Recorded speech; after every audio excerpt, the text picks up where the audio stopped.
নন্দনে চলছে সঙ্গীতমেলা 2025-এর সমাগম হচ্ছে অনেকগুলো জায়গাতেই, বাট আমার নন্দনটাই বেশি ভালো লাগে।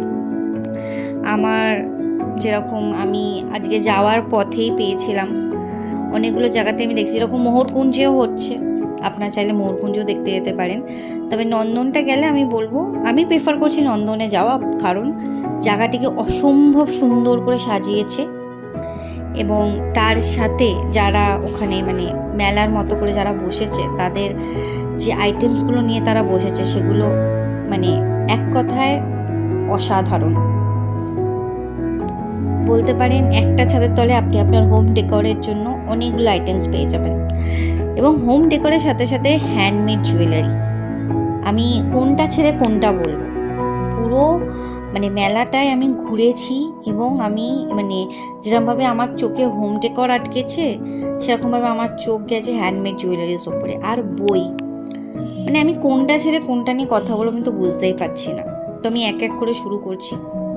যেরকম হোম ডেকরে যে আইটেমসগুলো আপনি ওখানে পাবেন, মানে সত্যি কথা বলতে যদি আপনি বাইরে কোথাও কিনতে যান, হ্যাঁ হয়তো এর থেকে একটু চিপে পেয়েই যাবেন, তবে হ্যাঁ আপনাকে অনেক জায়গা ঘুরতে হবে, হাতিবাগান, গড়িয়াহাট, সব জায়গা ঘুরতে হবে। বাট এই জিনিসগুলো এইখানে আপনার হাতের মধ্যে, মানে একই বলতে পারেন একই ছাদের তলায় সব কিছু আপনি পাচ্ছেন, এরম একটা ব্যাপার।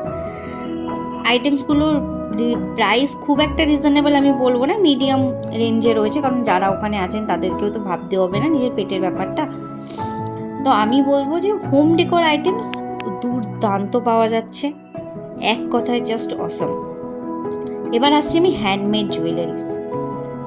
আমি সত্যি কথা বলতে হ্যান্ডমেড জুয়েলারিস করতে খুব ভালোবাসি, তাই আমি এই ব্যাপারে একটু নলেজ গেইন করেছি, অনেক কিনে ভুলভাল কিনেও, আর অনেক ভালো ভালো জিনিস কিনে। হ্যান্ডমেড জুয়েলারিস মানে বলার মতো না, এত সুন্দর। আমি সাজেস্ট করবো একবার অন্তত আপনারা যান, গিয়ে হ্যান্ডমেড জুয়েলারিসগুলো দেখুন, সাথে হোম ডেকোরটা অবভিয়াসলি দেখবেন, এত ভালো লাগবে না আপনাদের।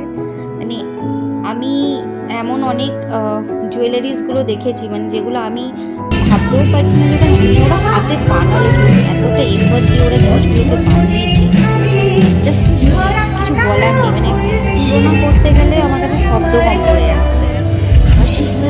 এবং আরও একটা ভালো জিনিস যেটা হচ্ছে, এখানে আপনি গান শুনতে শুনতে পুরো জায়গাটা ঘুরে দেখতে পাবেন, এবং বাংলার যে কালচারটাকে না পড়তে, মানে এই যে সঙ্গীত কালচারটাকে, সেটাকে এত সুন্দরভাবে চারদিকে ফুটিয়ে তুলেছেন মানে শিল্পীরা।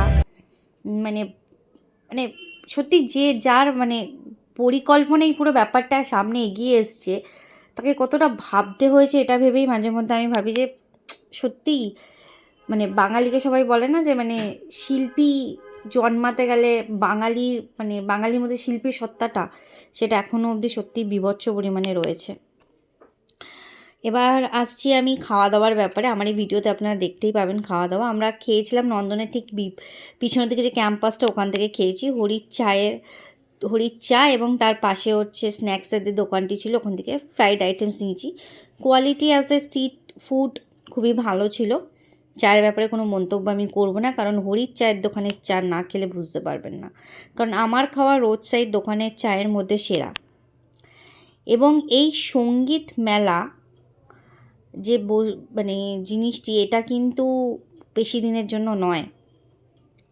আমি বলবো যত তাড়াতাড়ি সম্ভব একবার ঘুরে যান, কারণ এটা একটা আপনি মানে 2025 হয়ে থাকবে আপনার কাছে। এই সঙ্গীত মেলা 2রা জানুয়ারি থেকে শুরু হয়েছে, চলবে 9ই জানুয়ারি অবধি। তো আমি রিকোয়েস্ট করবো আপনাদের সবাইকে একবার অন্তত ঘুরে যান যতটা তাড়াতাড়ি সম্ভব। আর যদি আপনি নন্দনেও না আসতে পারেন কোনো ব্যাপার না, মোহরকুঞ্জ আছে, আরও অনেকগুলো জায়গা আছে যেখানে যেখানে এই সঙ্গীত মেলা হচ্ছে। আমি এই ভিডিওর মধ্যে সেই জায়গা এবং টাইমিংটা সব কিছু আমি আপডেট করে দিয়েছি, প্লিজ দেখে নেবেন এবং ভালো থাকবেন এবং সবাইকে ভালো রাখবেন।